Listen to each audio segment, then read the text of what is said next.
Hi there, Vic here from SEO Summer. In this video I'll show you how to give access to Google Analytics. So first step, put in Google Analytics into Google search, click the first link, make sure you're signed into the correct Chrome profile, and then from here press sign into Analytics.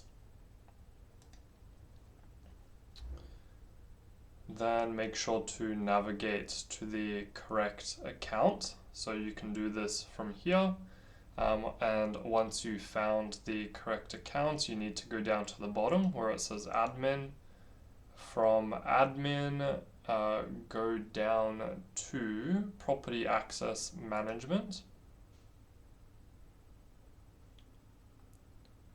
And then from here, you can add whoever you need to. So press this blue plus button, press add user, and then make sure to give them the relevant access. So in most cases, you will want one of these top ones here so they can edit certain things within the Google Analytics profile, and then put their email in, and once you've done that, just press add, and they should receive a email notification letting them know that they've been added to the Google Analytics profile.